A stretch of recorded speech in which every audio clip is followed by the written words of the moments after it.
Hello, hello, hello. Thank you again for tuning in for another Magic the Gathering video. Today I'm going to go over the decks that I have. Just because, I don't know, just because. So as you see, here's that Goblins deck that I've been playing online. I only have 5 rare, and it's only $13.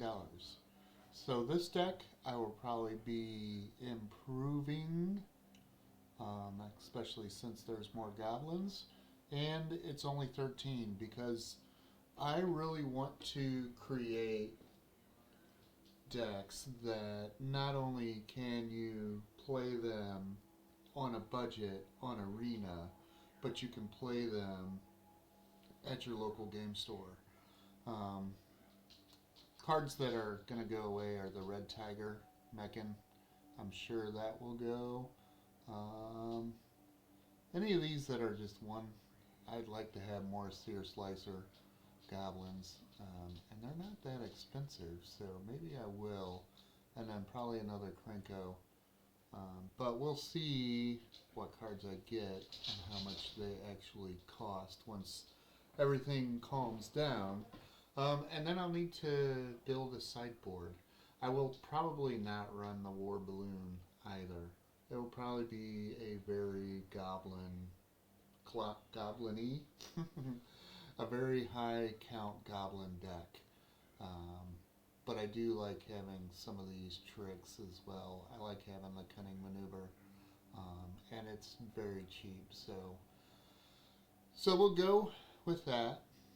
Like I said, it's $13, only 5 rares. I could go up to 10 rares, and we'll probably have more uncommons. But the goal is to be in that $60 to $80 range. So that's what I'm planning on doing with the Goblin deck. Alright, Dimir Reanimator. I was kind of amazed by this. It was only $30. This does have more already. It has 3 mythic and 4 rares. So it does have a total of 7. Things that probably, I don't know, we'll have to wait and see if there's something else. The Starwinder is probably the quickest gone for me, but it is nice drawing cards. The Aurelia is the most expensive card by far. So that is kind of a big deal. I would like to have some more Boomerang basics. Opt, Stab. Stab I'd probably go down on and have some better removal. Chart of course probably would switch up. Shoot the Sheriff is always good. I do like the Inspiration from Beyond. I'd probably want another one of these. And then Crowd Shatter is just another removal, but we'll see where that goes. I do need a major upgrade on my lands, but I already have 7 mythic or rares, so I don't really want to go above 10, just because then it wouldn't be playable on Arena. But we do have room to work with here as well, and you can even see on MTGO it's only $6.32. Alright, so let's go back again. Mono Black Sacrifice. This is already over $101. So this is probably not going to be pushed forward. It is only $10 on MTGO. Of course, the big card is Sephiroth. I do like Judy a lot. And then Shoot the Sheriff, of course. And then different removal spells and draw spell. And then I did make Soulstone Sanctuary. Those are only $10 for 3 of them. So that's not terrible. But overall, it's already over $100. and you add a sideboard and better cards for this, you're going to look at maybe I can do something besides Sephiroth. But Sephiroth is so good. So we'll look to see if there's something we can do with the mono black sacrifice. And then mono green landfall. Oh my goodness. 300 bucks. Already at 5 mythic and 4 rares. I was lucky enough to get all 4 of my Badgermole Cubs through packs or the Mastery Pass. But that's $252 of this. And then I do have just the one Hydra, and it's 15, and then the one Traveling Chocobo is 20. So between those 3 cards, this really makes it cost a lot. I do like having Sazh, and I do like having Bartz and Boko, but they are a lot less expensive. So we'll see what we're going to do with this deck, but having the 4 Badgermole Cubs gets rid of it fairly quickly. And having just one Mossborn Hydra, it's nice to have, but doesn't really do a lot. Kind of the same thing with the Traveling Chocobo. It's nice when you get it. Any of these cards where you have 1 or 2, it's nice when you get it, but you don't always get it. And I really like the Seismic Sense.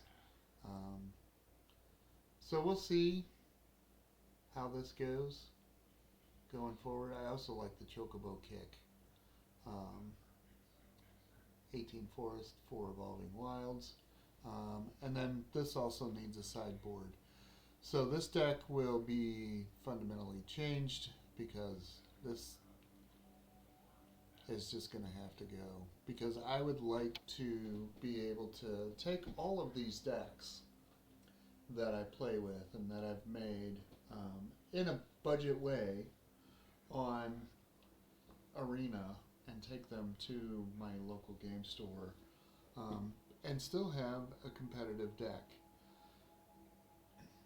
So for this deck, Badgermole Cub is nice just because it adds the threat and it's nice tapping that 1 land for 2. But that's not the beginning and the end of this deck. I mean, a lot of times it's that Sazh's Chocobo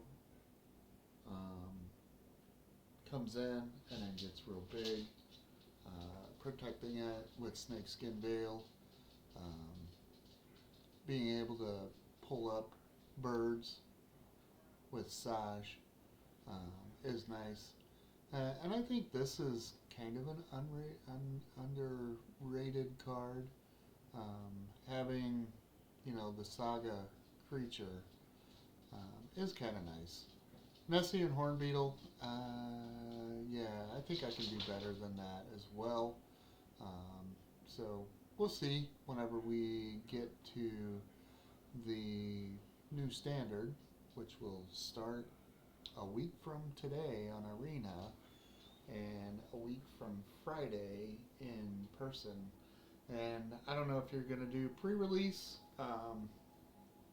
but I'm pretty excited for this upcoming set. I've always liked doing Merfolk. I understand that tribal decks generally aren't as competitive, but we'll see. We'll see what we do. I actually want to make a Kithkin deck just because I've never played with the Kithkin before. I have goblins, of course, and I can make an elves deck. And elementals, I had the fun elemental deck back, I don't know, 3-4 years ago.